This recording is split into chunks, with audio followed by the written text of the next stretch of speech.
I'm Naja Hall. I'm a master Stepfamily Coach, the founder of Blended in Black, and the founder of VIP Stepmom. Today I want to talk about your expectations and why they keep getting you in trouble in your blended family.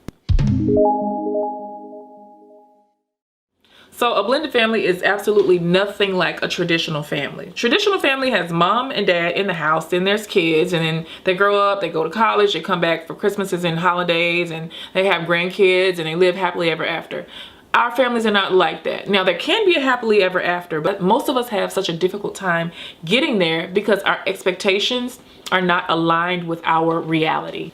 Today, I'm going to talk about how to align your expectations with your reality. When a traditional family splits up due to divorce or remarriage or separation or whatever the case may be, this means that the two adults are no longer together in a romantic relationship, but they have a child together. So they have to somehow figure out, how do we get this child in the middle to be a healthy, productive member of society? Most families hit a wall because they still try to run the entire situation as if they're living in the same house.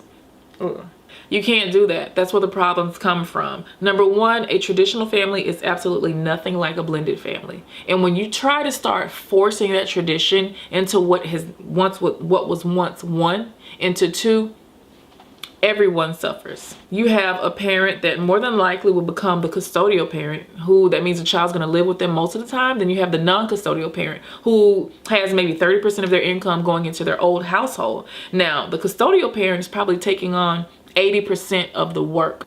So this means an imbalance is already going to happen. The other parent has to move out, secure a new place to stay, pay child support, and still figure out a way to be active in their child's life. And so it's just like a whole cluster. Ideally, most families would enter into a 50-50 custody split. That means both parents get the kid equal amounts of time. Nobody really pays child support unless one household is making significantly more than the other, and everybody just goes on. That doesn't really happen because you know why? We get mad. When we separate, we get mad and we want to take them to court and stick them for everything they got. There's not been one case like that I've seen where a mother or a father wanted to stick it to the other parent where the child turned out okay. It just doesn't happen. It's very difficult to co-parent in the wake of you waging war against this other person, and you still have to raise a kid together. But most people are very emotional and they don't think about that. So how do you align your expectations with reality? First thing you got to do is just tell yourself, oh my God, my life has changed. My family has changed. What was once one is now two. My child does have two different households. The second thing you have to do, aside from being very honest with yourself about your situation, is be honest about your ex-partner or your co-parent situation. If they've moved on into another relationship, if they've left you hurt and you're still brokenhearted, if you got the short end of the stick, or if you're the one that moved on and you're very, very happy now, understand that their situation is absolutely nothing like yours. There's a completely different thing now. And as a matter of fact, as they grow and move further and further and further away from the relationship that you once had, this person essentially becomes a stranger to you. One thing that I hear a lot of people that used to be in relationships say, but now they're co-parents, is, oh, I know so-and-so. You don't really know this person anymore. They have a whole new set of influences, and that influence is not you. Lastly, letting go of the notion that you can control what happens in a household in which you do not live is going to benefit you so much. Now, you're going to try to control things. You're going to want to know what's happening with your child when they're with their other parent. Who are they around? What are they eating? Is the kid happy? None of this is really helping your kid unless you legitimately feel like they're in danger. But many of the times they're just enjoying their other parent, and the other parent is trying to get used to doing it solo just like you have.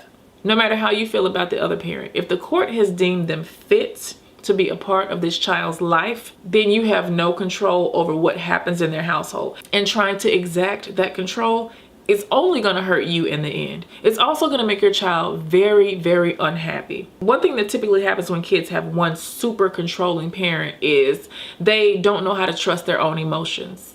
They become detached. They become really nervous.